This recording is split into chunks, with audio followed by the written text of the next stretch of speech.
Welcome. I am the Body Whisperer, and I am glad you are here. Let us go quietly inside you to meet Vagus Vic, one small part of you that keeps working through the night while you sleep. Vagus Vic, the patient operator of the body's longest nerve line, keeps the two-way wire between gut and brain running through the night. And when the messages from below grow quiet and settled, the brain slowly lowers its guard and lets the body rest. But first, let us settle in together. Find a comfortable position. Let your arms grow heavy, your legs, your shoulders. Take a slow breath in and let it go. One more. In and release. Good. Now, while you rest here doing nothing at all, something quiet is happening inside you. Your body is working. It always is, every hour of every day, without ever asking for thanks. I want you to get to know it a little better, to listen to it, to feel it, to appreciate it. Because the more you understand the quiet world beneath your skin, the more at home you feel inside your own body. There is nothing you need to do now. Nowhere to be, nothing to figure out. Just breathe. Close your eyes if you have not already, and let us begin. There is a quiet piece of work going on inside you right now, and it has been going on every night of your life. Most of it happens without a single conscious thought. The breath slows. The weight of the limbs settles into whatever is beneath them. The eyes stop moving behind their lids, or they will soon. And somewhere deep in the base of the skull, at the top of the brainstem, that ancient, unhurried part of the brain that handles the work the rest of the brain considers beneath it, a signal comes in from far below. Not an alarm, not a report of trouble, just a steady, low murmur, like a town settling in after a long working day. Everything accounted for, nothing left undone. The brain receives it and begins, very slowly, to believe it. This is the gut-brain axis, and the man who keeps it running through the night is named Vagus Vic. Vic is the operator of the body's longest nerve line, the vagus nerve, which gets its name from the Latin word for wandering, because that is exactly what it does. It leaves the brainstem and wanders down through the neck, past the heart, past the lungs, and deep into the gut. It does not travel in a straight line. It branches, it loops. It finds its way to places other nerves do not bother with. The old anatomists who named it were practical people. They called it wandering because nothing else quite fit. And here is the thing about this nerve that most people never hear. It runs both ways, but not evenly. Most of its fibers carry signals upward, from the gut to the brain, rather than the other way around. The body you might have imagined as something commanded from the top the brain issuing orders and the organs obeying. That is not quite the whole picture. Not on this line. On this line, the gut is mostly talking, and the brain is mostly listening. Vic knows this. He has known it for every hour of every night he has worked the line. He sits between the two ends, the brainstem above, the gut below, and he passes the messages along faithfully, without editorial comment. He does not decide what is worth sending. He does not soften the reports or brighten them. He just keeps the wire open and lets the truth travel in both directions, whatever it happens to be.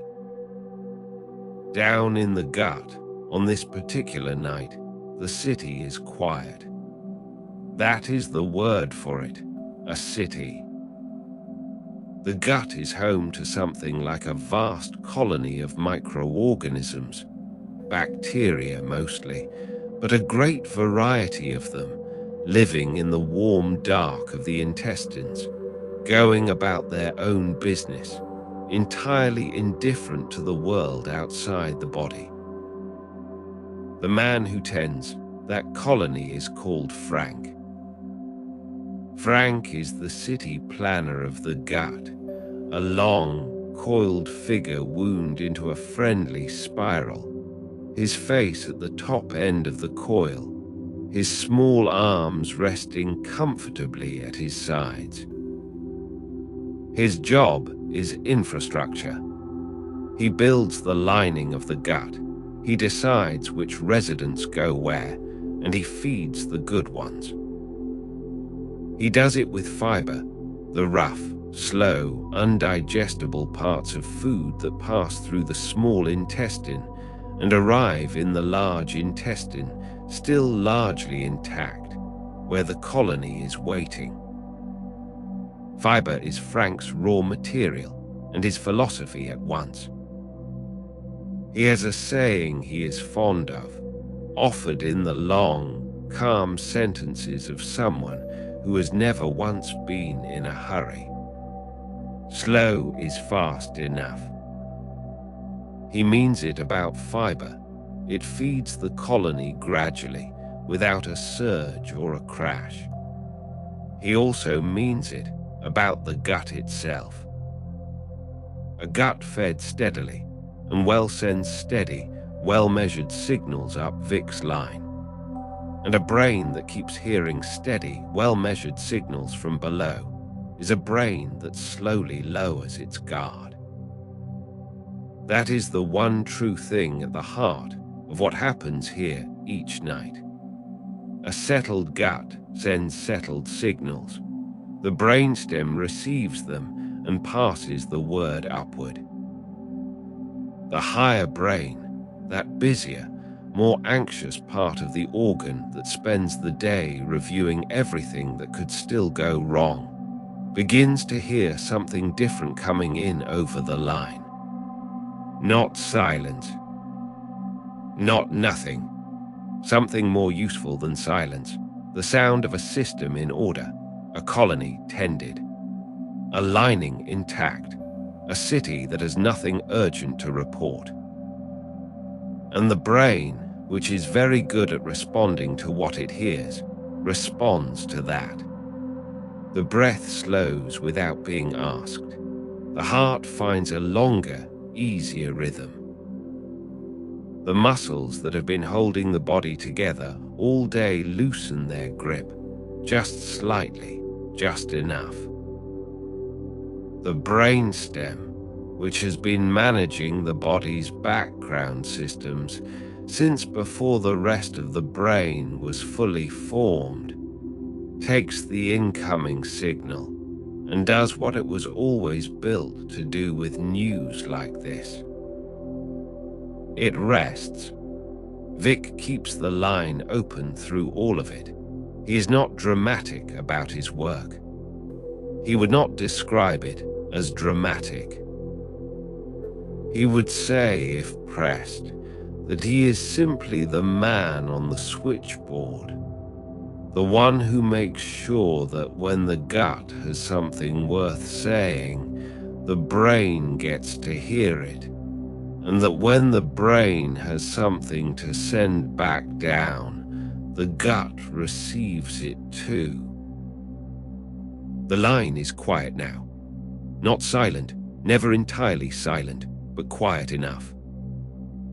The messages coming up from below are slow and even, like a tide that has found its level and sees no reason to go higher. The brainstem listens. The brain above it listens. The breath moves in and out without effort. Somewhere down the long wandering wire, Frank's city sleeps. And above it, through the night, so does everything else. You are further from waking now than you were a few minutes ago. That is the whole direction of travel. Just down and quieter.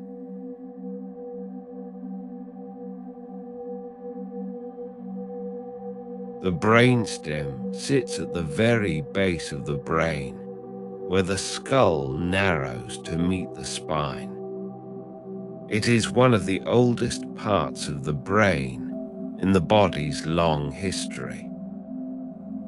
Not old in the way a memory is old. Old in the way a foundation stone is old, put there first, before the rest of the building went up. The brainstem does not do clever thinking. It does not plan or imagine or remember. What it does is keep the body running when nothing else is asking it to. Breathing, heart rate. The slow machinery of digestion. All of it tended quietly by the brainstem, while the rest of the brain does whatever it likes. And it is here at the brainstem that Vic's line comes home. The vagus nerve, that long wandering wire, does not connect to the thinking part of the brain. It does not file its reports with the part that worries or calculates or lies awake running through tomorrow's list. It connects to the brainstem, which means the gut's messages arrive somewhere old, somewhere beneath language, somewhere that has been receiving reports since long before the brain had words for anything. There is something worth sitting within that. Vic has been carrying signals up this line for longer than anyone bothered to name it. The gut sends its word, the brainstem receives it. And somewhere in the quiet processing that follows, the rest of the brain either settles or stirs. The thinking brain, the worrying brain, the one that keeps the lights on, it takes its cues in part from what the brainstem is hearing. Not because the brainstem tells it what to think. Because the brainstem sets the body's general weather. And the weather coming in right now, up Vic's wire, is calm. Frank's city has been quiet for a while now. Down in the gut, Frank tends to the underground colony he has spent years building. Roughly 38 trillion residents, give or take a borough. Frank does not rush. He has never rushed. His philosophy, if you asked him, is that good infrastructure does not announce itself. It just works quietly through the long hours when nobody is watching. He keeps the gut lining intact, keeps the right residents fed, keeps the whole colony in the right balance. And when all of that is in order, the messages that travel up Vic's line are gentle ones. Not silence exactly. The gut is never entirely silent. Even at rest, it is processing, shifting, doing the patient work of the night. But the signals it sends when it is settled, well fed, its lining in good repair, its colony undisturbed, those signals have a quality the brainstem recognizes. They are what you might call maintenance reports. Not urgent, not a call for action, just the steady word that comes when a complex system is doing what it is supposed to do. The brainstem knows this word well. Here is the part that tends to go unnoticed. The brainstem is not just receiving these signals. It is also adjusting the whole body in response to them. When the reports coming up Vic's wire are calm, the brainstem nudges the body's general level of readiness downward. Not to zero, never to zero, but away from the hair-trigger alertness that a different kind of message would demand. The breath slows by a fraction, the heart rate edges down. The muscles, which have been holding a tension they were not quite aware of, begin to let some of it go. None of this is decided. None of it is chosen. It is simply what happens when the brainstem receives calm word from below and passes that word along. Vic knows this. He has been on this line long enough to understand that the brainstem does not need the messages to be interesting. It needs them to be true. A faithful report of a settled gut is more useful to a sleeping brain than any amount of reassurance. Because reassurance is a thing the thinking brain offers itself, and the thinking brain, as anyone knows, is easy to argue with. But a signal that arrives at the brainstem through the body's own wiring, that is harder to talk around. It lands below the argument. This is the thing about the gut-brain line that tends to surprise people when they first encounter it. It is not a metaphor. It is not the body's way of illustrating an idea about listening. It is a physical wire, a real nerve, carrying real electrochemical signals from one part of the body to another. The brainstem does not interpret those signals the way a reader interprets a sentence. It responds to them the way a thermostat responds to temperature, automatically, immediately, without deliberation. And as sleep deepens, that automatic response is exactly what the brain is waiting for, not a decision to rest. A drift, a gradual release of the day's held tension, prompted not by willpower, but by the steady, faithful word coming up from below. Frank does not know any of this in the way a person knows a thing. He just keeps the city in order. He keeps the lining sound and the colony fed, and the whole long system running at the quiet pace that long experience has taught him is exactly right. Slow is fast enough. The brainstem receives the report. The body eases by another small degree. It did not make the night safer. It made it legible. Feel how still the room has become. Warm and quiet and safe. Nothing here needs your attention. Nothing here is asking anything of you at all.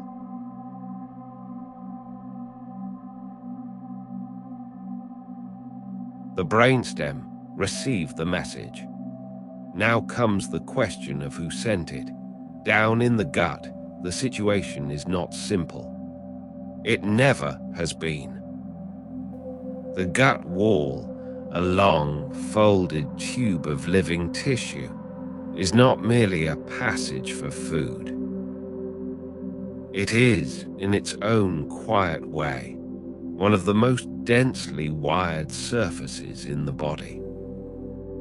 Sensors are embedded in its lining, the way whether instruments are embedded in a hillside, measuring pressure, measuring chemistry, measuring whether the environment inside the gut is settled or strained. And all of those readings travel upward. Straight up Vic's line to the brainstem. Vic has always thought of it this way. He is not reading a single letter from the gut.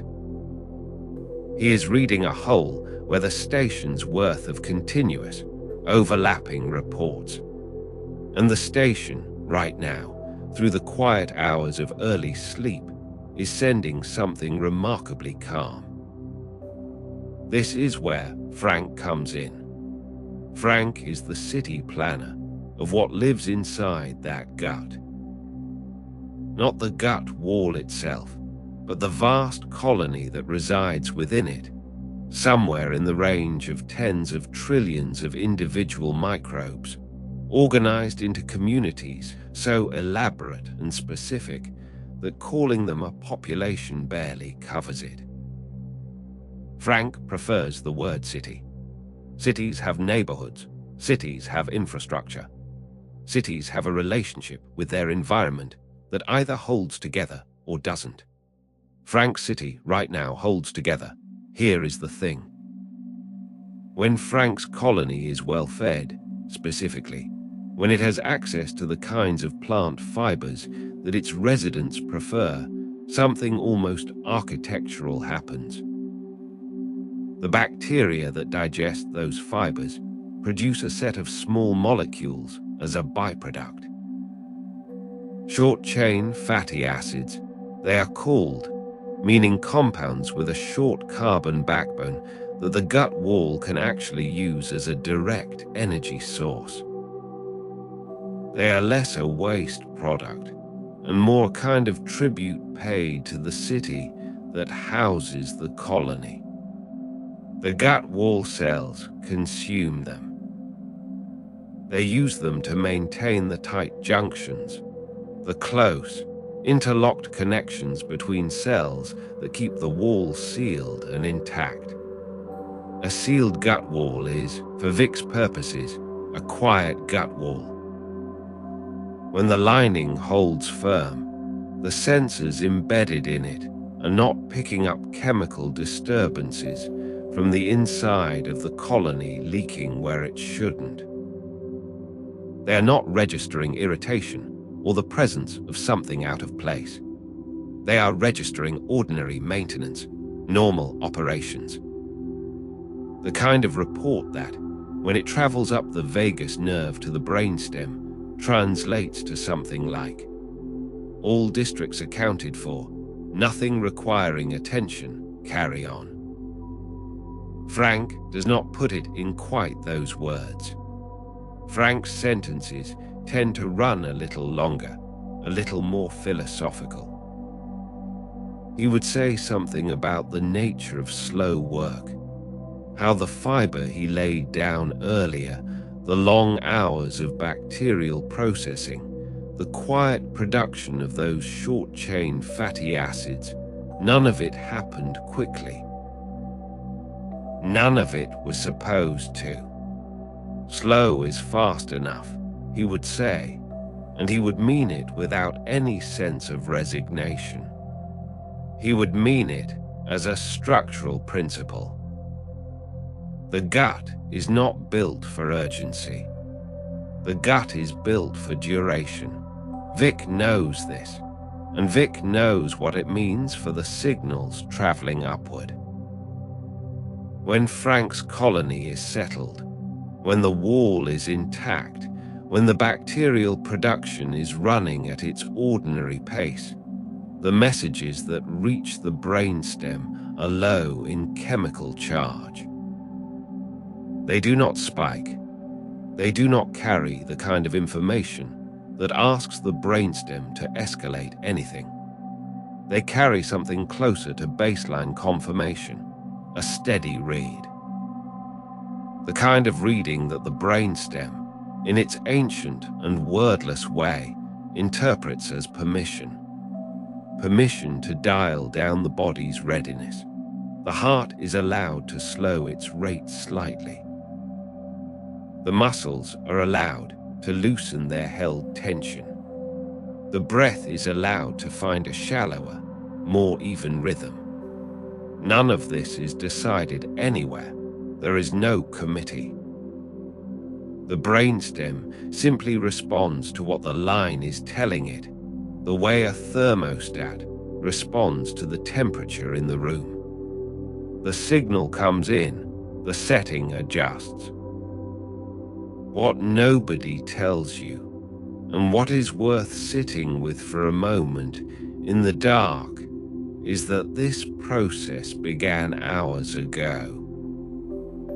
The fiber Frank laid down, the slow bacterial work, the short-chain fatty acids, the intact wall, the settled sensors. All of that was already in motion long before the body considered sleep. The calm that Vic's line is carrying right now through the early quiet of the night was, in a sense, prepared in advance. It was built into the day. Frank would say this is the whole point, that the city does not become calm on demand. It becomes calm because the infrastructure was maintained. The brainstem does not know any of this history. It does not need to. It only reads the present signal. And the present signal, as Vic holds the line steady and the first real depth of sleep begins to settle through the room, is almost entirely without urgency. Frank's colony built the calm. Vic carried it up the wire. The brainstem received it, and the body answered. It did not happen all at once. It happened the way a city quiets at the end of a long, uneventful day, not because someone gave the order, but because nothing, finally, needed doing. The room is dark, and the dark is kind. Sleep is not something you reach for. It comes and finds you.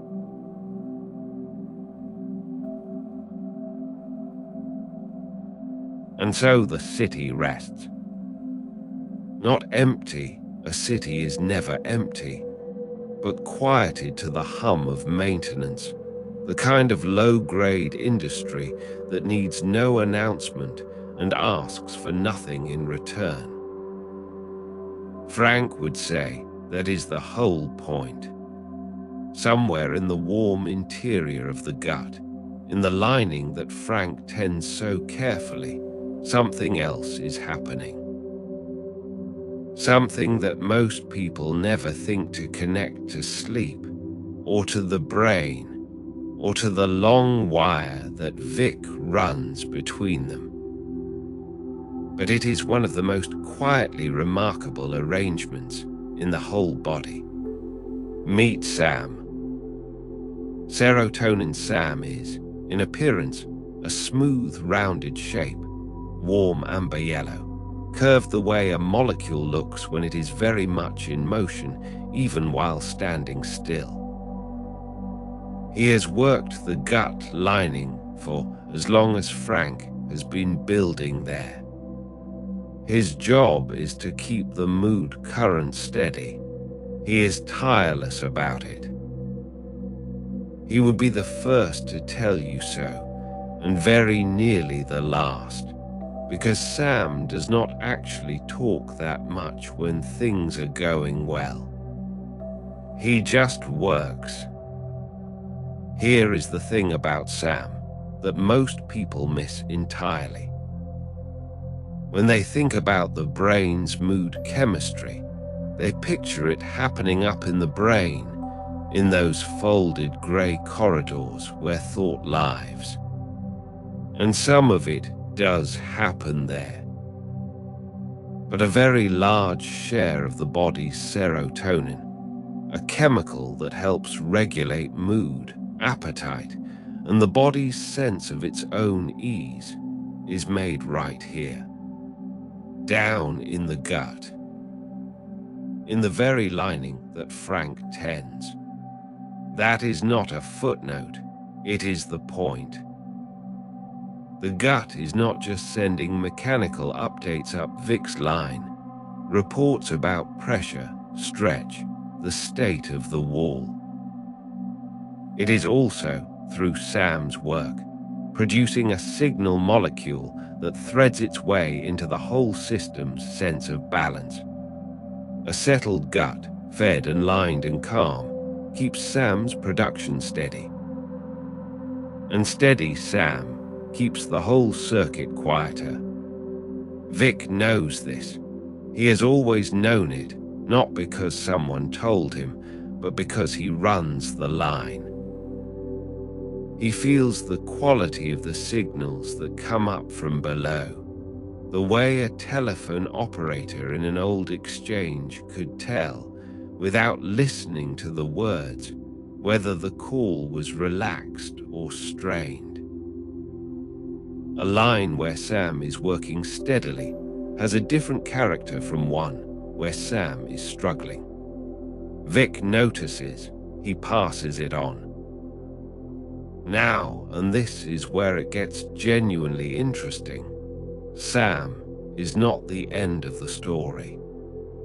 He is more like a raw material, a starting point. Because serotonin, the thing Sam makes so reliably in the gut, is also the body's upstream ingredient for something else. Something that belongs entirely to the dark, melatonin. The compound that carries the body's sense of night. The body builds it from serotonin the way a carpenter builds a door from a plank, same material. Different purpose, different hour. The conversion happens as light fades and the darkness settles in. And while the brainstem and the brain's own timing centers manage the final stages of that conversion, the whole process starts with the raw material that Sam has been quietly producing all day long. So the gut's contribution to sleep is not only the calm reports it sends up Vic's line. It is also this. A steady supply of the building blocks the brain will eventually need to mark the night as night. Frank knows his part in this, in the way that Frank knows most things, philosophically, at length, with the unhurried satisfaction of someone who has watched the same cycle run 10,000 times. A well-fed lining, Frank would tell you, is a working lining. And a working lining is where Sam does his best work. And Sam's best work is what gives the whole downstream chemistry its footing. Slow, Frank might add, is fast enough. The gut does not rush to supply the brain. It simply never stops. There is a kind of logic buried in all of this that takes a moment to feel the shape of.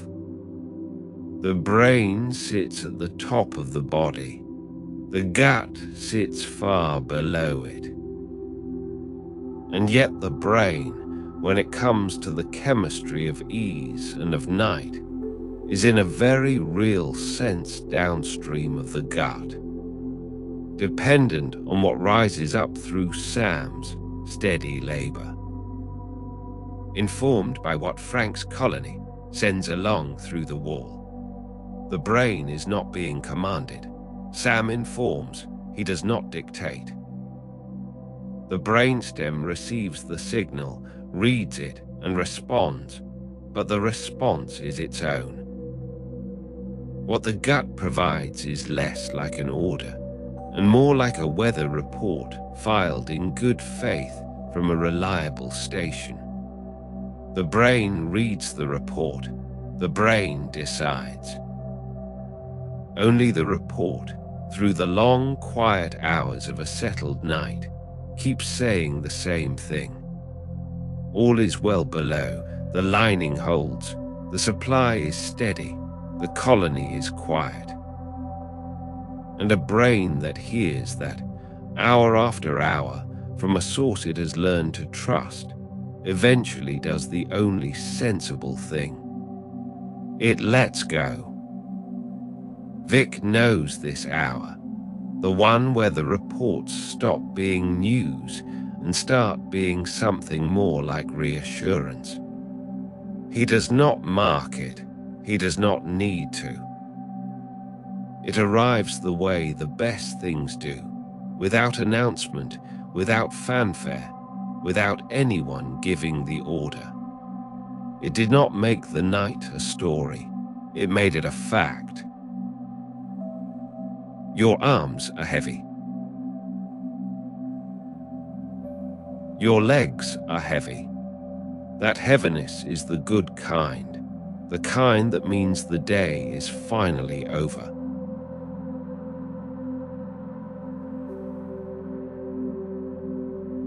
It did not make the night a story. It made it a fact, and facts, when they are quiet enough, stop needing attention. There is something about this line, Vic's line, the vagus nerve, that is easy to misread. You might picture it as a telegraph wire sending discrete messages, dot dash dot. One signal at a time. Something specific traveling from the gut to the brain on a clear errand. That picture is mostly wrong. The line does not send news bulletins. It sends something closer to a tone. Here is the thing. The vagus nerve carries what the body calls resting state information, not events, but conditions. Not something happened, but here is what it is like right now. The gut wall is intact. The colony Frank tends is settled and fed. The pressure in the stomach is easy. The chemistry of the lining is low and stable. None of that is a message exactly. It is closer to a background hum. And the brainstem, the ancient receiving end at the top of Vic's line, does not read it as news. It reads it as weather. Weather is the right word. You do not decide what to do about weather the way you decide what to do about a phone call. You simply register it, and your plans arrange themselves around it without argument. A clear morning makes you move one way. A heavy grey sky makes you move another. No deliberation, no conscious choice. The brainstem handles the body's inner weather the same way. Vic has known this a long time. What the brainstem is actually reading, in its quiet, wordless way, is something researchers call vagal tone, meaning the ongoing, steady level of parasympathetic activity running through Vic's line. Parasympathetic is the slow-down branch of the nervous system, the one that handles rest and repair. Vagal tone is not a mood. It is not a feeling. It is simply a measure of how much of that calming, steadying signal is moving through the line at any given moment. When the gut is settled and the wall is sound, and Frank's colony is producing its short-chain fatty acids without urgency, the background signal on the line is strong and steady. High tone, quiet hum. And the brainstem, reading that hum, distributes its ease downward to the heart, which slows, to the lungs, which open, to the muscles along the spine, which release a tension so gradual they barely notice they had been holding it. Heart Harvey, down the line from the brainstem, feels this shift before any other part of the body names it. Harvey is the body's steadiest employee. He has never once missed a beat, and he is not the kind to dramatize a change in conditions. But when the parasympathetic signal from Vic's line strengthens, Harvey's rhythm does something measurable. The intervals between his beats become slightly less identical. That sounds like it might be a problem. It is the opposite. A heart that beats with machine-perfect regularity is actually a heart under some strain, locked into a single tempo by urgency. A heart that can vary its interval slightly, responding in real time to the incoming signal, is a heart at ease. That small variation between beats, called heart rate variability, meaning the healthy slight unevenness in an otherwise steady rhythm, rises as the parasympathetic signal strengthens through the night. Harvey says nothing about it. He just keeps going, a little more loosely, a little more freely. Vic knows this. The point is that the gut's calmness is not contained in the gut. It travels. It moves up the line to the brainstem. The brainstem reads it and distributes it further down to Harvey, out along the nerves that govern breath, into the slow release of muscle tension the body mistakes for simply getting comfortable. One settled thing makes several other things more settled. Not because anyone decided it, because the tone of the line said so. Frank, down in his colony, is not thinking about any of this. He is doing what he does every hour of the long, dark stretch, maintaining the infrastructure, feeding the residents, checking the seams of the gut wall the way a careful city planner checks the condition of the roads. His fiber-fed colony produces their short-chain fatty acids on a quiet schedule, and those fatty acids tend the lining, and the lining sends its low, steady maintenance signal up Vic's line. Frank would say, if asked, that the work is the same at 2 in the morning as it is at noon. Slow is fast enough. The colony does not know what time it is. It only knows whether it is fed. Serotonin Sam, working in the tissue Frank maintains, keeps his own quiet contribution moving along the line. Not loudly, not with any announcement, just the steady presence of a well-supplied raw material finding its way toward the chemistry that the brain needs in order to ease. Sam's output does not surge or dip when everything is well. It simply continues. That continuation is itself the signal. The brain, receiving it hour after hour, does not have to look for reassurance. The reassurance is structural. It is built into the quality of the wire. This is what Vic carries through all the quiet hours. Not urgent reports, not news. Just the steady tone of a body that has, for the moment, nothing pressing to say. It did not make the body silent, it made it heard. Let the thoughts go where they want to go. You do not have to follow them. One drifts past, and then another, and then nothing at all.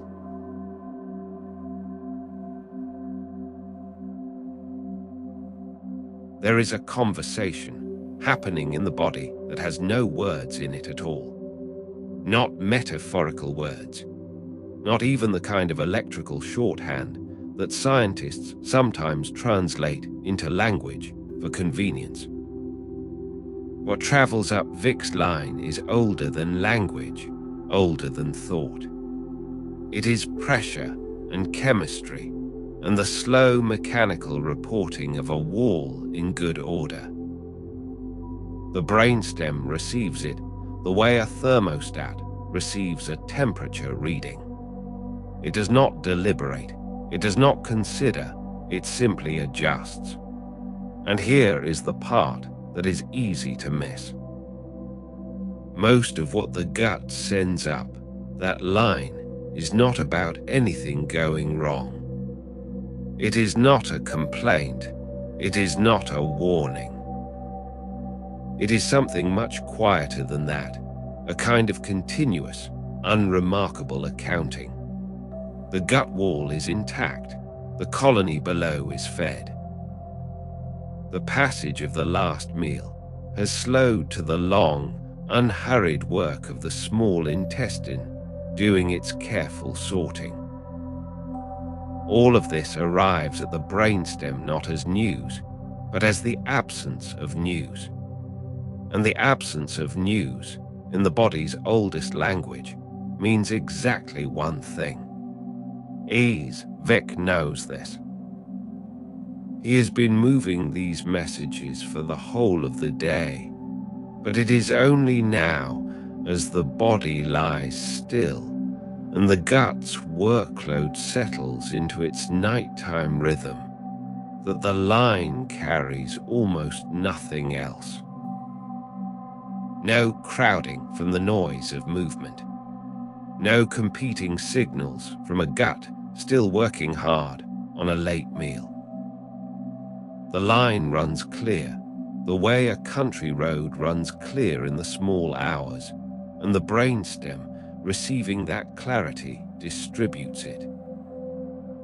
Now there is a specific piece of this worth holding for a moment.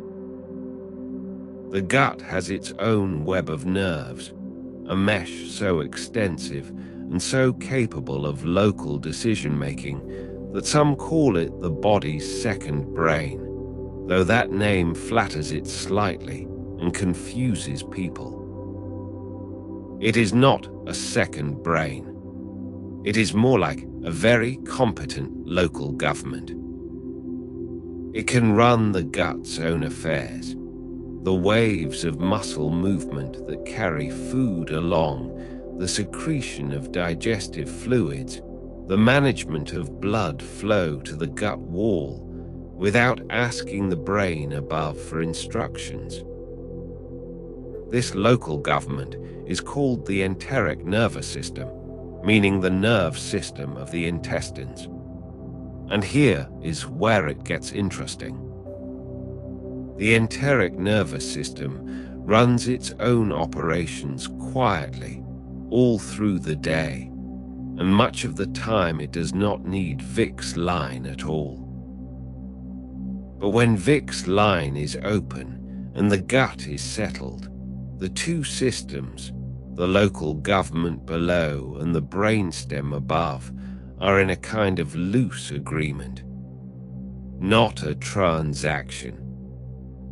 Not a command running in one direction and an acknowledgement running back. More like two clocks in the same room that have been keeping the same time for so long they no longer need to check each other. They are simply in rhythm. Frank City, well fed and sealed, makes that rhythm possible.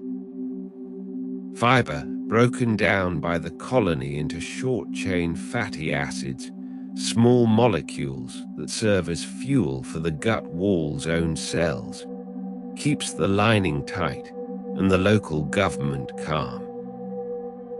A calm local government sends calm dispatches, and calm dispatches, arriving at the brainstem through the long route of Vic's line, tell the brainstem that nothing in the territory below requires a change of state.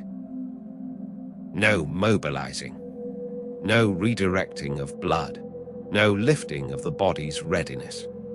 Just the night's work, proceeding at the night's pace. Serotonin SAM is part of this in a way that is easy to overlook. SAM is made largely in the gut lining, in the same wall that Frank's colony tends. And serotonin in the gut does not float freely through the bloodstream looking for the brain.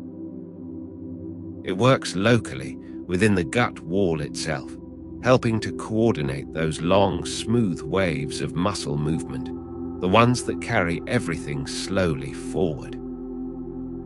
When SAM's production is steady and the gut wall is intact, those waves run in good order. And a gut running in good order sends the brainstem the one signal it needs to hear on a night like this. Nothing to report. Hart Harvey, already slowing, receives the downstream benefit of that agreement. His rate drops another degree. His rhythm evens. The space between his beats, a small variation called heart rate variability, meaning the natural, healthy unevenness between one beat and the next, widens in exactly the way it does when the body is at genuine rest. Harvey does not announce this. He simply keeps the beat, and the beat says what all the signals are saying. The coast is clear. Vic sits with the line in the dark. The messages from Frank City are nearly featureless now, low and even, like a river in dry season, moving but not urgent. The brainstem receives them and passes the ease along, down into the breath, into the weight of the arms, into the slow and private work of muscle fibers, releasing their held tension one small bundle at a time. There is something worth noticing in all of this. The body has no single switch for rest, no one place where the decision is made and broadcast outward. Instead, rest is what emerges when many different systems, running their quiet reports, all arrive at the same answer. All is well, all is well, all is well. It did not make the body quiet by silencing it. It made it quiet by agreeing. Notice the weight of your head on the pillow. Heavier than you thought. Let it be that heavy.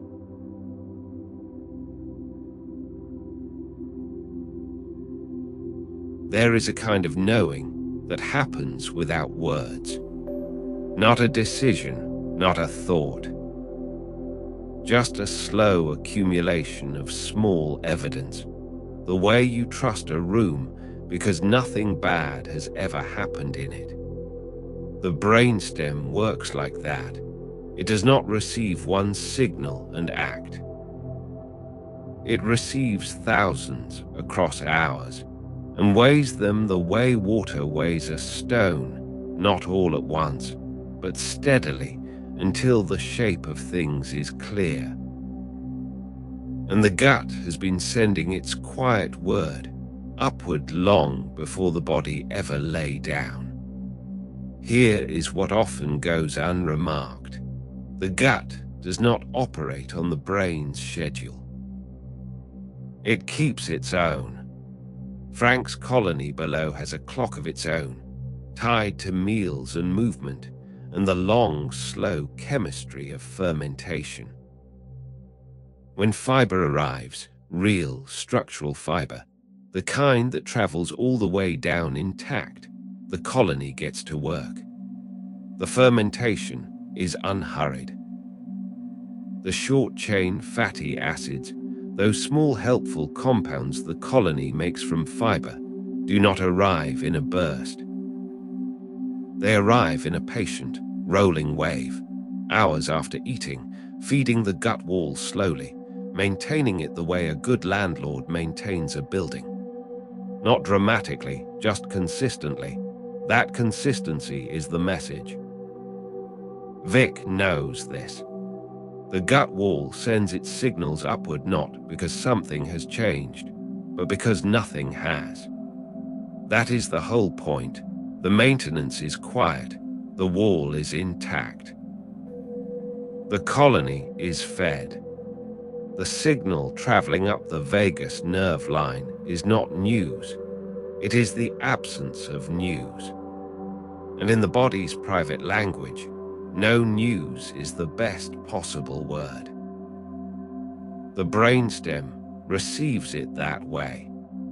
Think of the brainstem as a station that has been listening to the same line all day. Through the morning's first food, through the afternoon's digestion, through the long, quiet stretch before the body came to rest. By the time the body is horizontal and the room is dark, the brainstem has accumulated a long record. Hours of low-charge signals, hours of frank city running without incident. Hours of serotonin, SAM's, steady output, humming along the local lines. The record is not dramatic, it is just consistent. And a brainstem that has heard consistent calm for hours is a brainstem that has very little reason to stay sharp. That is how the gut prepares the brain for sleep. Not by flipping a switch, by accumulating a case. And the case is made slowly, in the gut's own time, on the gut's own clock. Here is something that repays a moment's thought. The gut's inner chemistry, the acids and compounds and steady molecular traffic of fermentation, does not track the hours the way a clock face does. It tracks availability. It tracks what arrived, and when and how much. The colony responds to fiber over the course of many hours. The resulting calm at the gut wall persists well into the night. Not because the gut is performing sleep. Because the gut is simply finishing its work, and its work, when it goes well, happens to produce exactly the chemical conditions that make the body willing to rest. Lars is patient by nature. Lars manages the brain's own overnight cleaning system, the slow movement of cerebrospinal fluid, that clear protective liquid that bathes the brain, which carries away the spent molecules that accumulate during waking hours. He can only work when the brain has lowered its guard far enough. He has been waiting by the door for this, not anxiously. Lars is not the anxious type.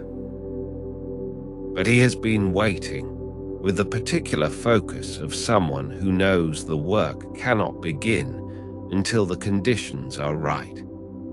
The conditions are built from below.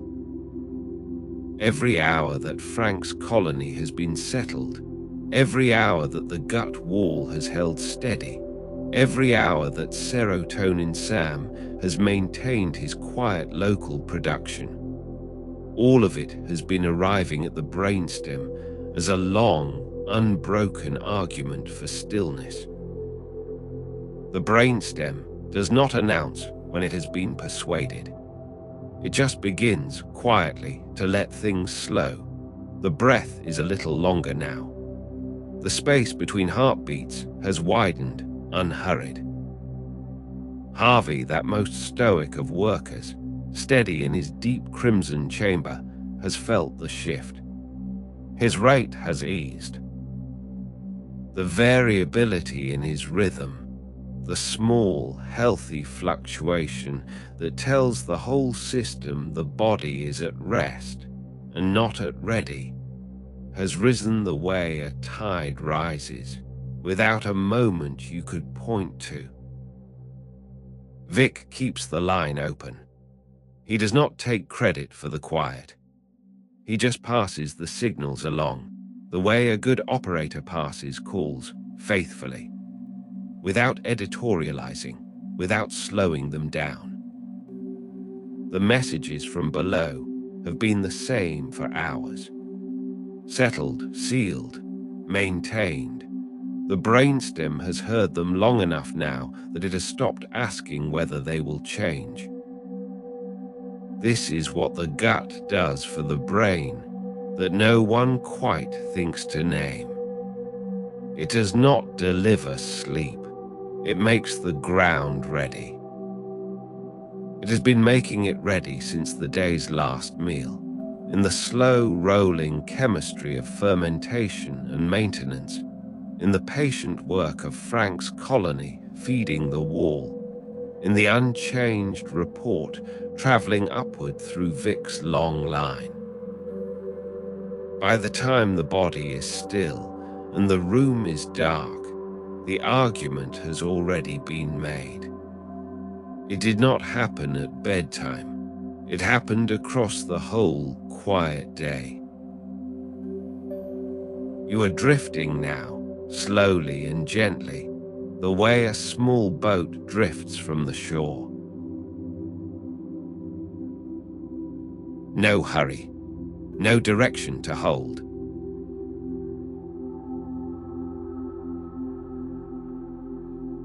There is another kind of message entirely.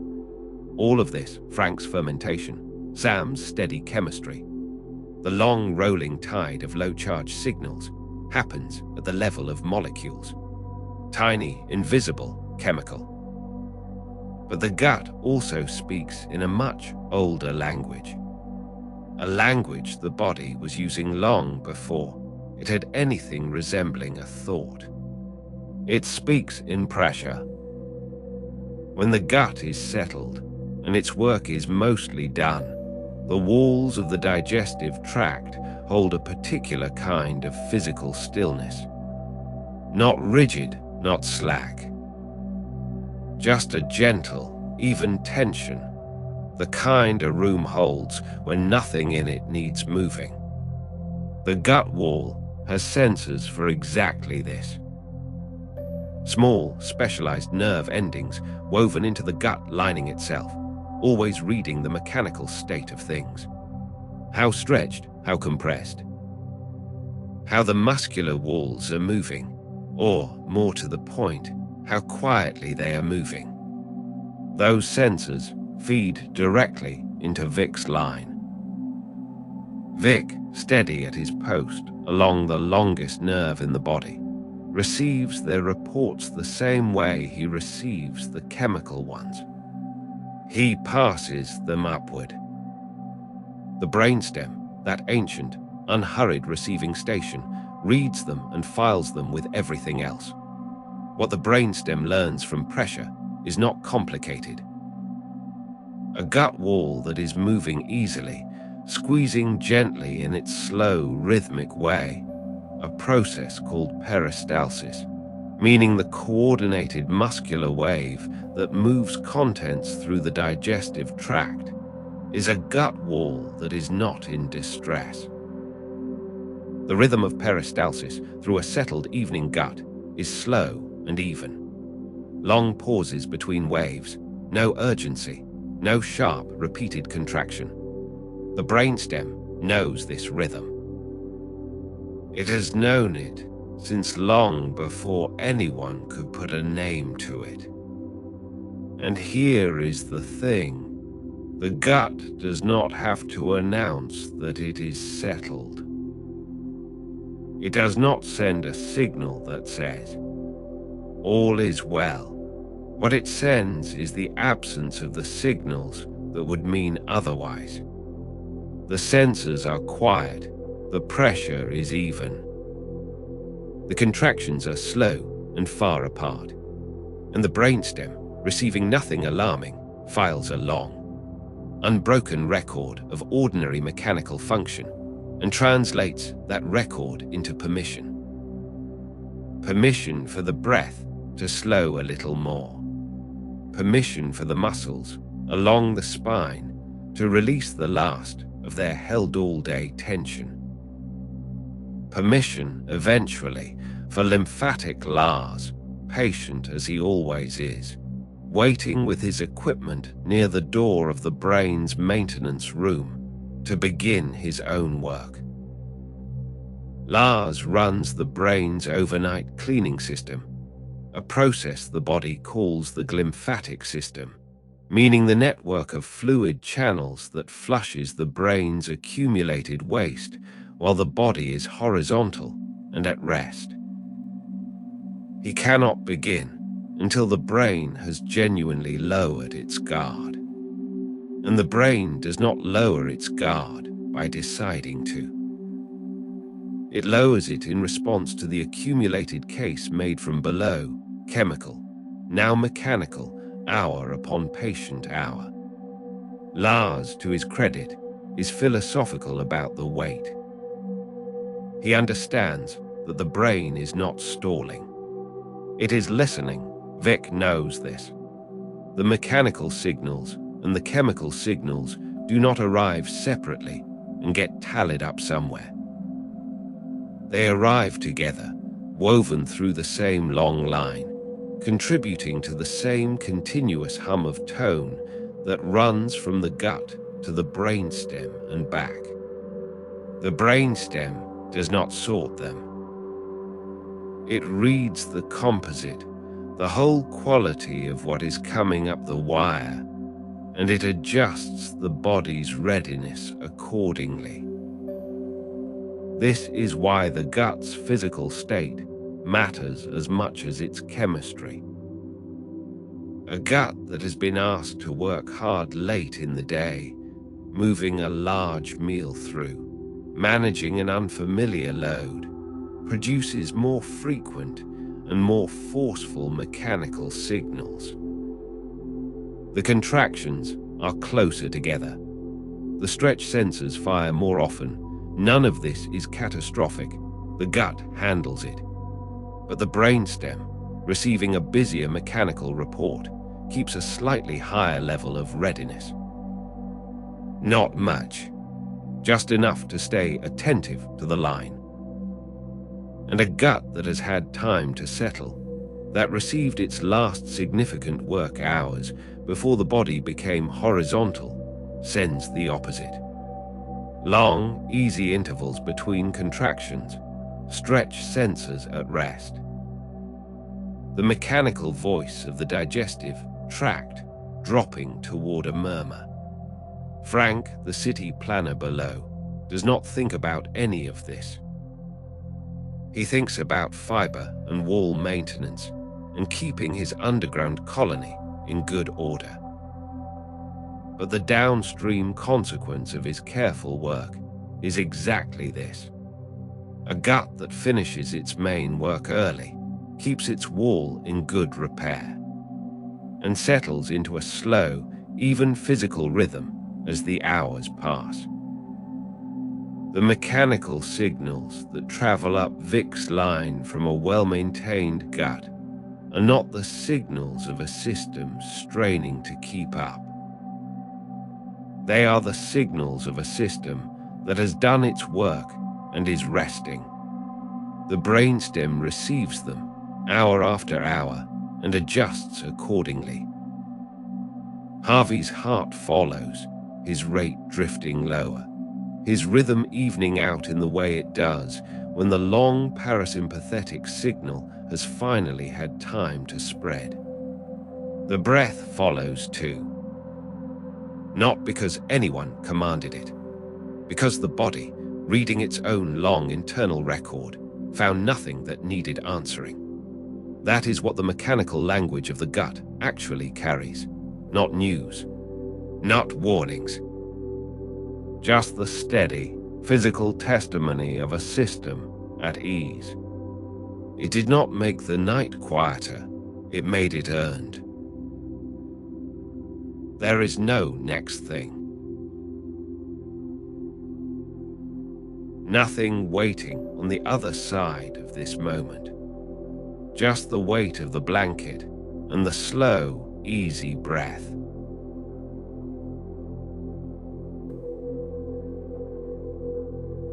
There is a version of communication most people never think about. Not words, not signals exactly. Something older and slower. A language the body spoke long before the brain grew large enough to hold a thought. The vagus nerve carries it. And Vic, patient as he is, has been translating it all night. Here is the thing about the brainstem. It does not read a message and then decide what it means. It does not weigh the evidence or compare this night to last Tuesday. It responds. Automatically, without deliberation, the way a thermostat responds to temperature, not because it understands cold, but because it was built for exactly this. And what it responds to, more than almost anything, is chemistry. The gut is a chemical factory. That much is familiar by now. Frank's colony of bacteria, well fed and settled, has been running its long, slow work, fermenting fiber, tending the gut wall, keeping the colony's output steady and low. What comes out of that process is not just short-chain fatty acids keeping the gut lining intact. It is a whole profile of molecules, some of them circulating in the blood, some of them feeding directly into the nerve endings in the gut wall, the same nerve endings that feed into Vic's line. The brainstem reads that profile. Not the way you read a sentence, more the way a key fits a lock. Certain molecules in circulation, arriving at the brainstem from below, match particular receptors, small receiving structures built to recognize exactly those shapes. When the match is good, the brainstem's baseline settles. When the profile drifts, when something in that chemical mix is off, the brainstem stirs, not dramatically, but noticeably.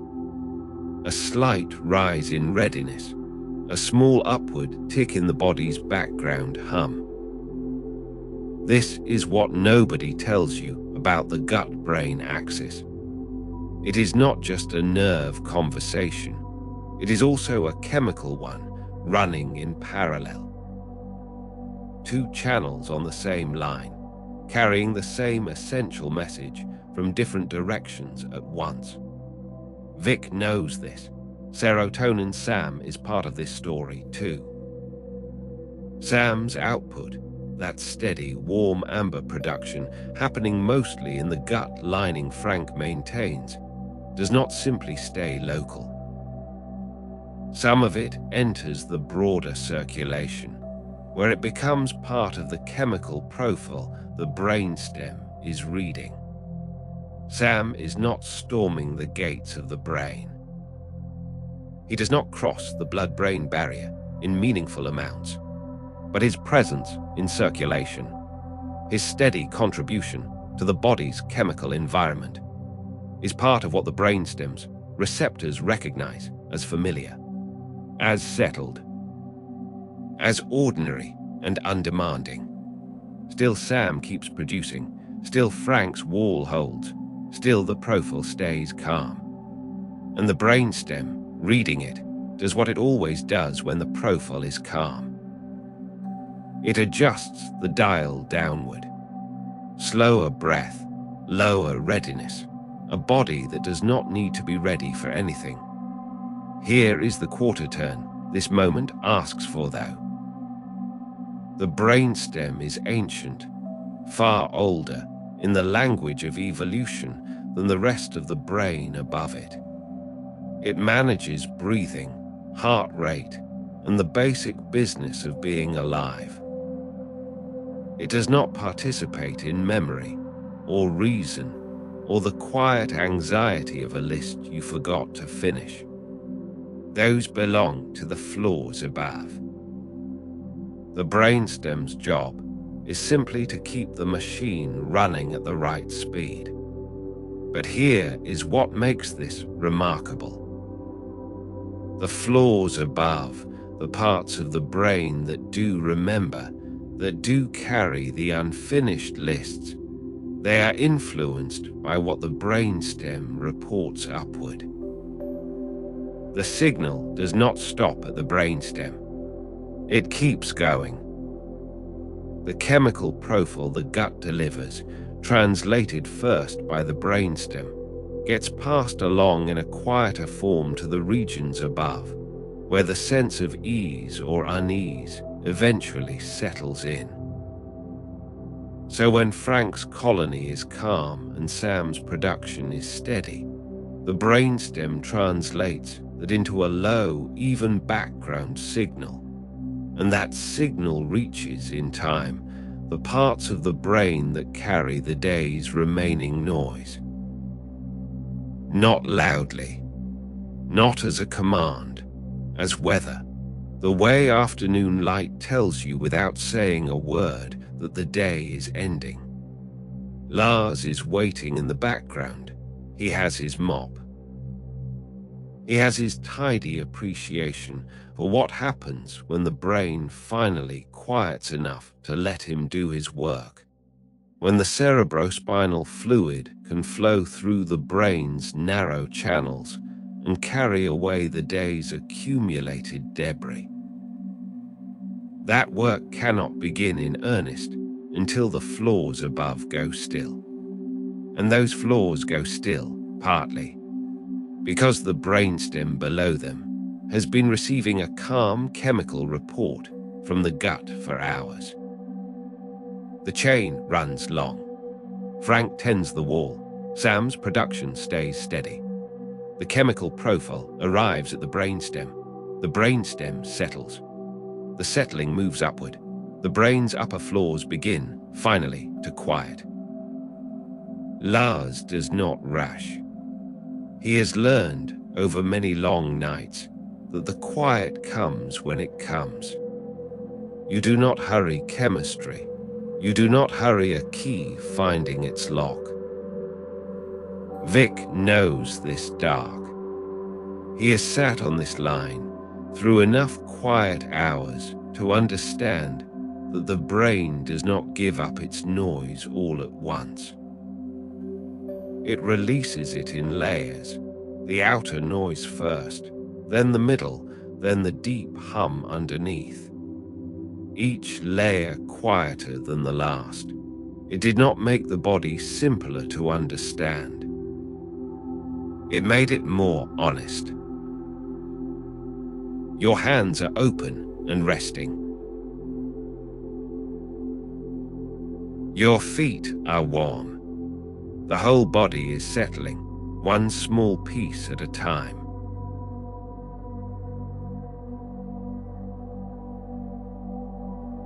It made it more honest. And honesty, it turns out, has a direction. Most people picture the brain as the one giving orders. The brain decides, the brain commands. The gut and the heart and the lungs obey. That picture is not wrong, exactly. It just misses most of what is happening on the line. Vic knows this. The vagus nerve runs two directions. Signals go down from the brainstem toward the gut, the heart, the lungs. And signals go up from those same organs back toward the brainstem. Both directions are real. Both directions matter. But here is the part that quietly rearranges the whole picture. Most of the fibers on Vic's line carry information upward.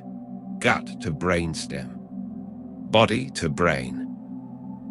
The reporting runs mostly one way, and it is not the way most people assume. The brainstem does send word down. It always has. When the brain above decides something is needed, slower heart, steadier breath, less urgency, It routes the instruction downward through the brainstem, and Vic carries it along the line. The body responds. That part works.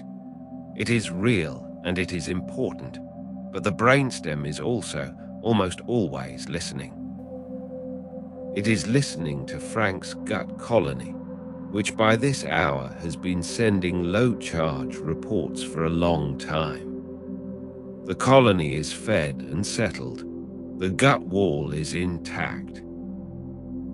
The slow, even roll of the gut's own movement has been landing on the brainstem like a long, quiet sentence that keeps ending the same way, and well, and well, and well.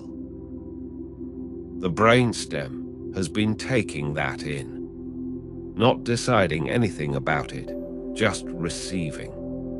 And the brain above, the upper floors of the whole structure, has been shaped by what the brainstem received. Here is how that works. The brainstem does not process meaning. It does not interpret. It reads the incoming signal as a physical fact. This is the state of the gut right now, and it adjusts the body's settings accordingly, the way a thermostat adjusts a room. The adjustment is not a decision. It is a response. And the response moves upward as well as down, from the brainstem into the brain's higher regions, layer by quiet layer. By this point in the night, those higher regions have been receiving a very consistent message for several hours. Not from any one signal. Not from any single molecule or stretch of the gut wall or burst of Sam's serotonin production. From all of it accumulated, a record that nothing below requires attention. A long, unbroken report of ordinary maintenance from Frank City, carried up Vic's line to the brainstem, and from there distributed upward into the brain. The brain's upper regions do not need to hear that message as meaning. They just need to stop receiving urgency, and they have not received urgency. They have received the opposite, the steady, unassuming hum of a gut that is, by any measure, at ease. So the upper brain eases too, not dramatically, not all at once. The way a room cools when a window is left open just slightly. No single gust, just a long, slow evening of the temperature. By the time the change is noticeable, it has already been happening for quite a while. Hart Harvey, stationed further down the line, has been holding his own kind of testimony to this. His rate has slowed. His rhythm has settled into the kind of even, unhurried beat that only happens when the whole nervous system has agreed that nothing pressing is underway. Harvey does not announce this. He simply keeps the beat the way the beat now wants to be kept. Steady, a little slower than before. That is enough. Lars, the brain's own cleanup system, which runs a quiet nightly clearance of the metabolic byproducts the brain produces across the day, has been waiting for exactly this kind of settled state. His work requires the brain to lower its guard.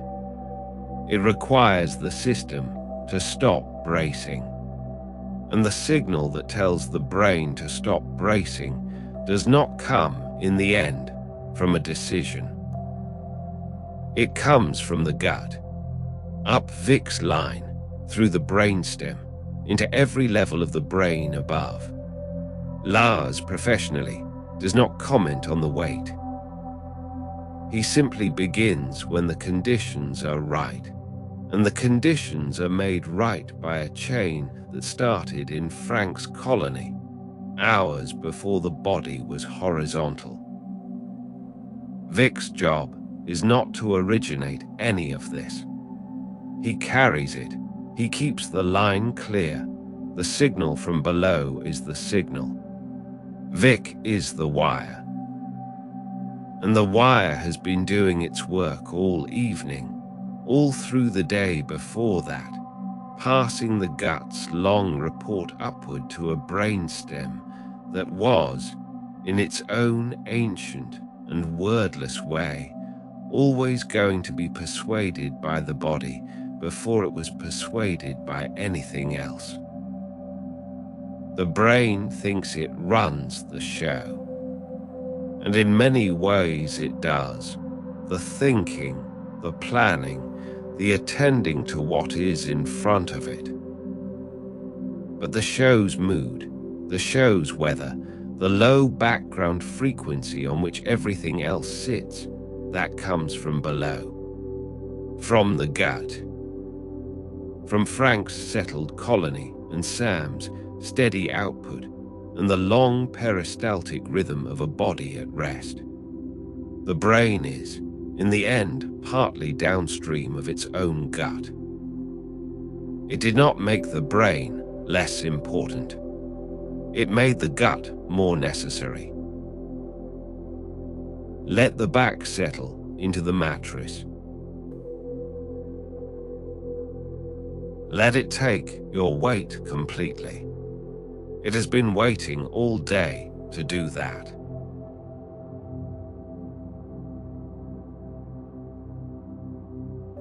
And so the gut is more necessary than it looks. Most people think of the gut as a processing plant, something that receives food, extracts what it needs, and moves the rest along. That is not wrong. But it leaves out the bigger job. The gut is also a record keeper. All day long, Frank's colony has been working. The bacteria down there, a quiet, dense civilization, have been reading every gram of food that arrived, sorting fiber from sugar from fat, producing their own chemical output as they went. Short-chain fatty acids, meaning small molecules made when gut bacteria break down fiber, have been building up slowly in the gut wall since the morning's first meal. They do not arrive all at once. They accumulate, and that accumulation is itself a kind of diary, a chemical log of how the day went below the belt. Vagus Vic knows this. By the time the body is horizontal and the room is dark, Vic's line has already been carrying that diary upward for hours. The brainstem has been reading it in real time, entry by entry, without any conscious involvement from the brain above. Each entry that says stable or settled, or nothing unusual here, adds to a running total. The brainstem does not decide what the total means. It simply responds to it, the way a thermostat responds to a room's temperature, not by thinking, but by adjusting. Here is what that adjustment looks like from the outside. The breath, which was shallow and quick during the busy afternoon, has been drifting longer and slower for the past several hours. Not because anyone instructed it to. Because the brainstem, reading Frank's calm reports, has been gradually releasing the tension it holds in the breathing apparatus. The diaphragm, the intercostal muscles between the ribs, the whole infrastructure of respiration. A calm gut below means a relaxed brainstem above, and a relaxed brainstem means the breath finds its own unhurried pace without being told. Harvey has been doing the same thing. Heart Harvey, the body's most disciplined worker, never once off shift, carries out a function that is easy to overlook. His role is not just to beat, but to beat with subtle variation. A small natural speeding and slowing between beats, a rhythm within the rhythm. That variation, which researchers call heart rate variability, rises when the parasympathetic system, Vic's whole department, is in charge. A higher variability does not mean an unsteady heart. It means the opposite. It means the heart is relaxed enough to respond fluidly to each breath, each small shift in the body's demand, without clenching into rigid repetition. Harvey slows his average rate. His beat-to-beat variation widens. He does not announce this. He just does it. Boom. None of this is an accident. It is the brainstem, doing exactly what it was built to do when the reports from below have been calm long enough. And now, somewhere in the small hours, the exact minute does not matter, Lars has been given his opening. Lars manages the brain's own housekeeping system. While the body is awake and busy, there is no space for his work. The brain's fluid channels are too constricted, the cells too active, the whole organ too occupied with the business of being awake. But as sleep deepens and the brainstem lowers its guard, those channels open slightly. The cerebrospinal fluid, a clear, slow-moving liquid that bathes the brain and spinal cord, begins to circulate more freely through the brain's tissue. Lars has been waiting by the door with his mop. Now the door is open. What he clears is the residue of waking life. The brain, like any organ that works hard, generates byproducts as it runs waste proteins that collect in the spaces between cells. Left to accumulate, they would crowd the brain's working environment. Lars moves them out, slowly and patiently, flushing them into the body's wider drainage network. He can only do this while the brain is quiet and the fluid is flowing freely. He needs the brainstem's guard to be down. He needs Vic's line to have been saying, "All clear," for long enough that the brain above has genuinely eased. In other words, Lars needs Frank to have done his job.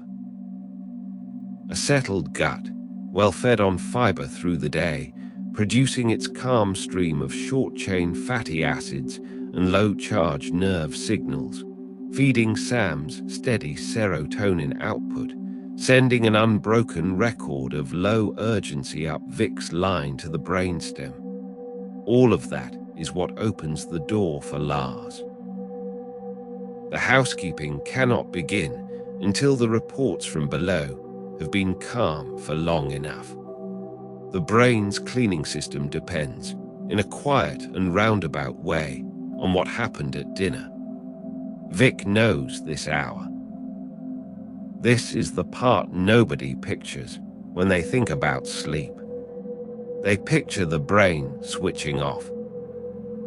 What actually happens is closer to the brain finally trusting the night, trusting the long record sent up from below, trusting that the system has nothing urgent to report, and releasing, gradually, the vigilance it has been holding all day. It did not make the night quieter. It made it purposeful. The day has loosened its grip. Whatever it was carrying, it can put down now. You are allowed to be finished with it.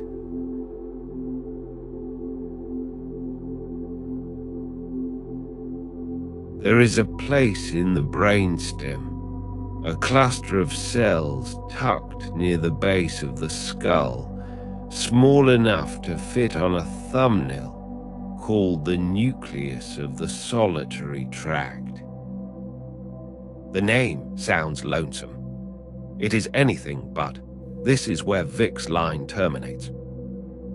This is where Frank's colony reports arrive, and where Sam's steady chemical background checks in, and where the long, slow mechanical rhythm of a settled gut finally hands over its accumulated testimony.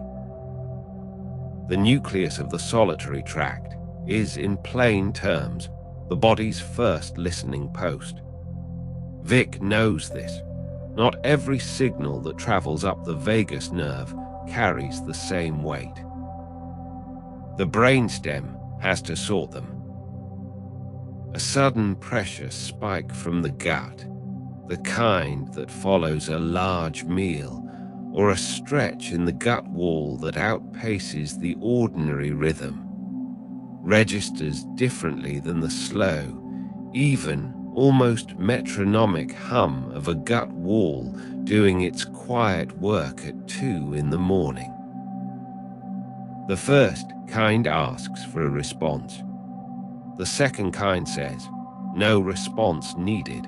The brainstem, it turns out, is a very good reader of that difference. Think of it this way. The nucleus of the solitary tract does not just collect messages. It weighs them against what came before. A single calm report means very little. But 100 calm reports, arriving in a steady, unbroken line over the course of hours, that is a different kind of argument. That is evidence. And the brainstem is persuaded by evidence the way a careful judge is persuaded. Slowly, by accumulation, not by any single dramatic moment. This is why the timing matters, not the timing of bedtime exactly. The timing of everything that led to it. Frank's colony, well fed through the day, has been producing its steady, low-charge chemical signals since long before the lights went out. Sam's production has been running its quiet rhythm since morning. The gut wall, maintained and sealed, has been sending its low-urgency, mechanical reports up Vic's line through the afternoon, through the evening, through the slow drift toward horizontal. By the time the body is fully still, the brainstem has not just received one calm message. It has received the same calm message, in one form or another, for the better part of a day. And here is the thing that changes everything. The nucleus of the solitary tract does not keep all of that information to itself. It is a relay, not a vault. Once the incoming signal has been read and weighed, the brainstem passes a summary upward to the regions of the brain that manage mood, memory, and background readiness. The calm the gut built across the day travels up through the brainstem and fans out into the upper brain, touching those regions the way a low tide touches a beach. Slowly, without announcement, receding the edge of alertness back one small increment at a time. That upward relay is the piece that most people never think about. The brain, high up in its own activity, feels itself settling without understanding why. The background hum of readiness, the faint, never quite silent sense that something might still need doing, begins to thin. Not because the brain decided to let it go. Because the brainstem, reading the long accumulated record from below, passed the word up. The gut is settled, the line is quiet, the evidence has been weighed. Lars, waiting patiently by the door with the whole brain cleanup apparatus ready, has been watching this process with the attention of a man who has learned not to move too soon. The glymphatic system, the fluid-based clearing network that washes the brain's metabolic leftovers away through the night, can only run when the brain is in the right state of rest. And that state does not arrive because someone decided it should. It arrives because the brainstem received enough of the right kind of evidence over enough time and relayed it upward. Lars's window opens from below, not from above. Vic knows this hour. There is something almost legal about the whole arrangement. The gut does not simply assert that all is well. It provides a case. The case is built incrementally through the day, through the chemistry of a well-fed colony and the mechanics of a settled wall and the steady local production Sam maintains. The case lands at the brainstem's listening post, where it is weighed against what came before. And when the case has been made well enough, the brainstem rules in the body's favor. Lower the guard. Slow the heart. Ease the breath. Open the window for Lars.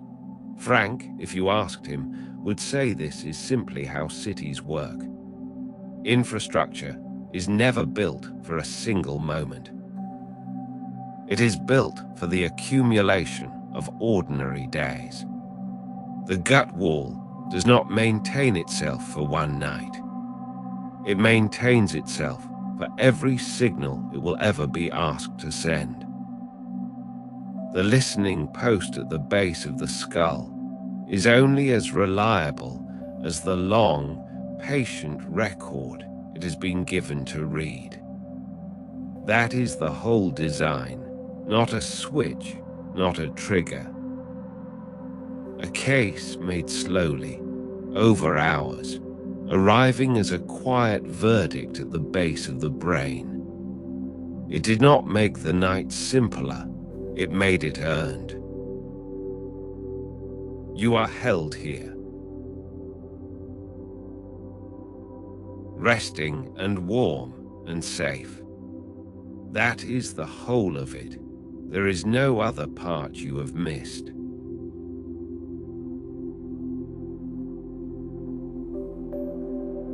It was earned. Not given. Not switched on. Not decided. Earned. Down in the gut, Frank's colony had been going about its work all day. Quietly, steadily. Fiber arriving, bacteria nourished, short-chain fatty acids rising slowly like heat from a warm floor. The gut wall holding. The lining sealed and settled. No urgency in any of it. Just the long, patient work of a city that knows how to run itself.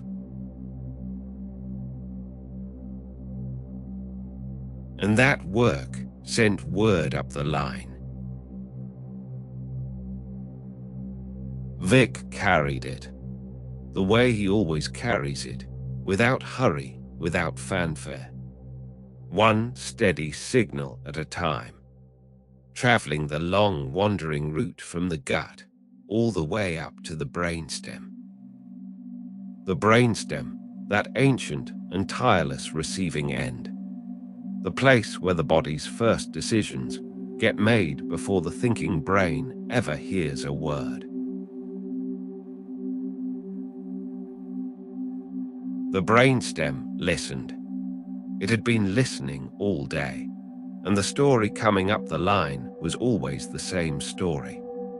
Nothing urgent, nothing asking for a response.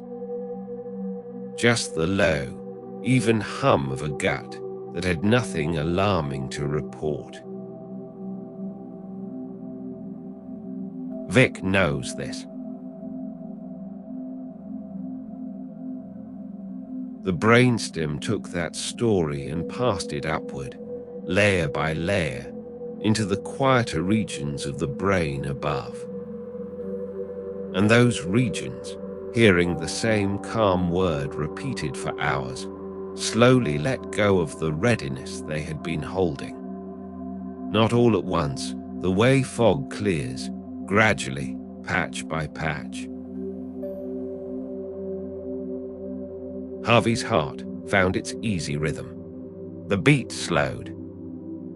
The space between each beat widened just slightly, opening into something called heart rate variability, that gentle, natural unevenness that means the body is no longer bracing. Harvey, who never says much, just kept the beat. Steady, unhurried, boom. The breath followed. It always does. When the brainstem hears enough quiet from below, the breath stops waiting. It softens on its own. The chest moves a little. The belly moves a little. Nothing decided, nothing practiced. Just the body doing what the body does, when the long line from the gut finally goes still.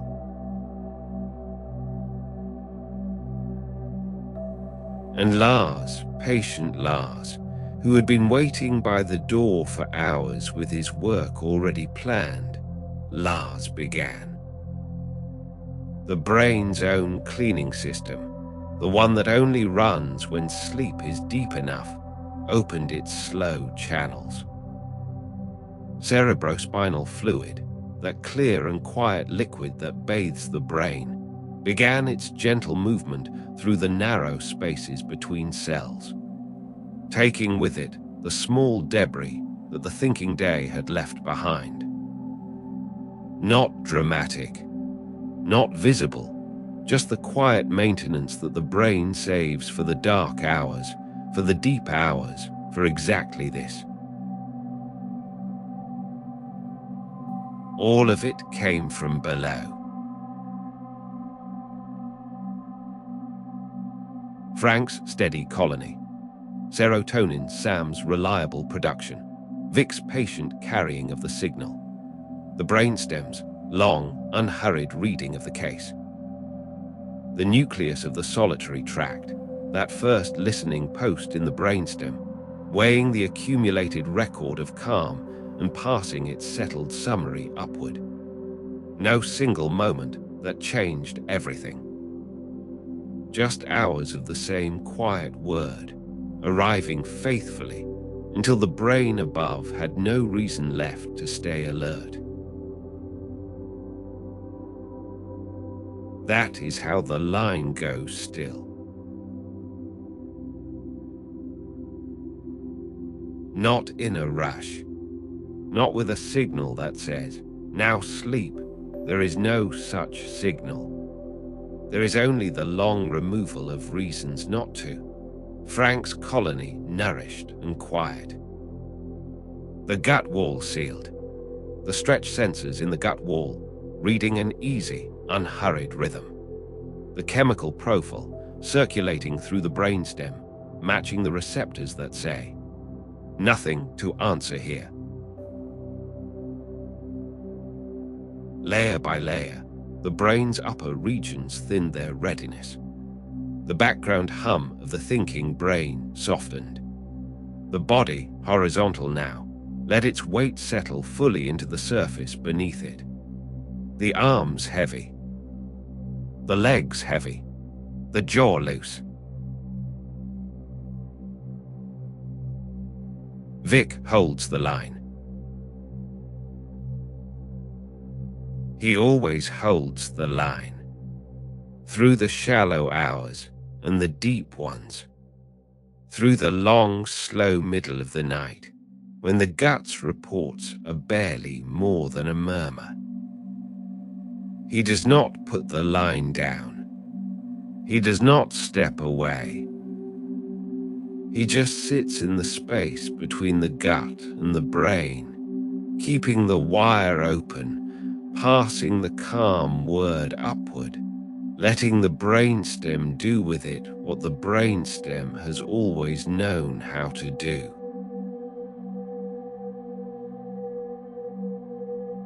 The brain is quieter now. Lars moves through it slowly, doing the work that only deep rest makes room for. Harvey keeps his easy beat. The breath rises and falls without anyone asking it to. Frank's colony turns in the dark, unhurried, nourishing the wall, sending up nothing that needs an answer. Vic knows this hour. The line is nearly still. Not silent, never entirely silent, just very, very quiet. The way a long road looks at this hour. No headlights, no movement, just the road itself, stretching calmly through the dark, doing exactly what roads do when no one needs them to be anything other than what they are. Still there, still open, still holding. Somewhere outside, the night is going about its business without you. It does not need watching. You can put that down too.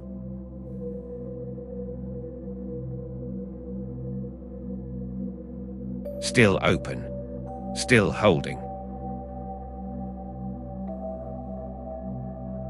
And the night deepens.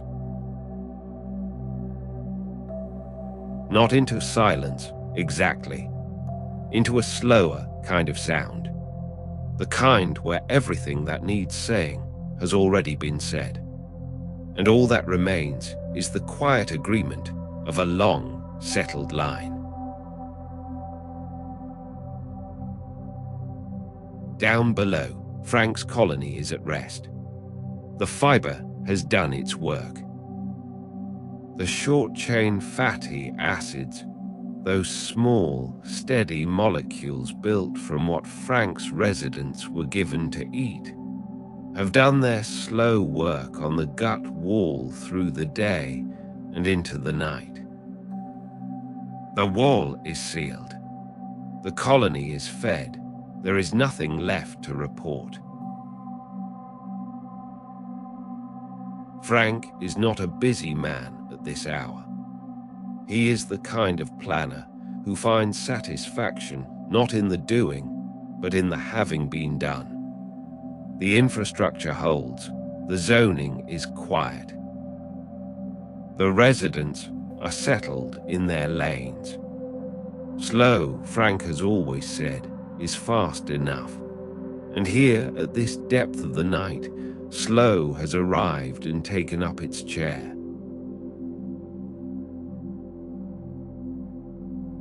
Vic keeps the line open. He always does. That is the whole of the job, holding the wire steady, neither pulling the signal faster nor letting it drop. Most of what travels up this line is good, ordinary news. Maintenance, rhythm, the small, even testimony of a body that has nothing urgent to say. Vic knows this. The brainstem sits at the top of the line, reading. It has been reading all day, every stretch signal from the gut wall, every low-charge chemical note, every easy report from Frank's settled colony. The first listening post there, where the gut's signals arrive before anything else, has been weighing each one. Calm and calm again, and calm once more. By now the case is long since made. The brainstem has lowered its guard. The body follows the way it always follows. Not because anyone decided, because the record spoke and the brainstem listened, and the listening traveled everywhere.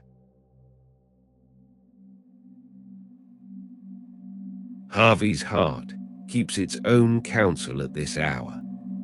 There is not much he needs to say. The beat is slow. The space between beats is wide and easy. That wideness, the gentle variation from one beat to the next, is itself a kind of rest. Not a stopped clock, a clock with room to breathe. Boom. And then a breath. Sam made his contribution hours ago. The steady output from Frank's well-kept gut lining. The raw material that traveled its long path upward into the brain's chemistry. Sam's work is not loud, it is consistent. A warm, amber-yellow steadiness that does not announce itself, only shows up every time in the quality of the quiet. The signals from below have not stopped. They have only grown very, very low. Like a radio left on in another room, tuned to a station that is playing something calm and unhurried. The brainstem does not turn it off. It turns into it, listens without urgency, receives without alarm. Lars has been working for some time now, quietly, methodically. The cerebrospinal fluid, that clear, slow-moving liquid that serves as the brain's internal cleaning system, has been finding its way through the narrow channels between cells, collecting what has accumulated through the day, carrying it gently away. Lars would never say he is glad the rest of the line settled down before him. But the timing is not a coincidence. The cleaning can only begin when the guard is down. And the guard came down because the line was quiet. Frank made it possible in his way. Vic carried it, the brainstem received it, Harvey confirmed it. Lars arrived at the door he had been waiting patiently beside, and the door opened.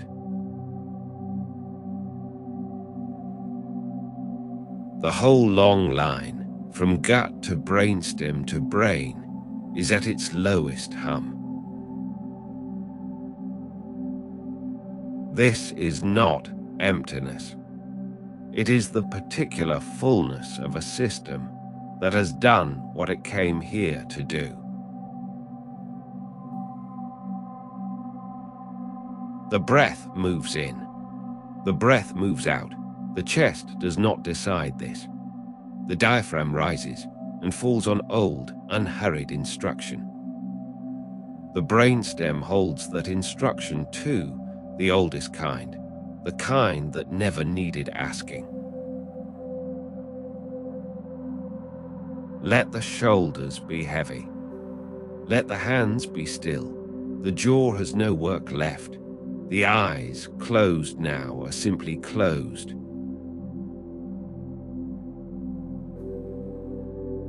Vic sits on the line and does not pull it, does not push it, just holds it open the way he has held it open every night that has ever been. Vic knows this hour. The gut is settled. The line is carrying only kindness. The brainstem has heard enough. The brain, layer by quiet layer, has let itself go dark. Not gone, just resting. The night holds everything gently now. Let the breath out slowly. And again. There is no right way to do this. There is only softer and then softer still.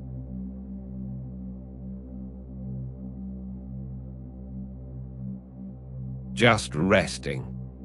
The night holds everything gently now, and somewhere along the long wire, Vagus Vic sets down his work for a moment. Not because the line has gone dark, because it has gone easy. There is a difference, and he knows it well.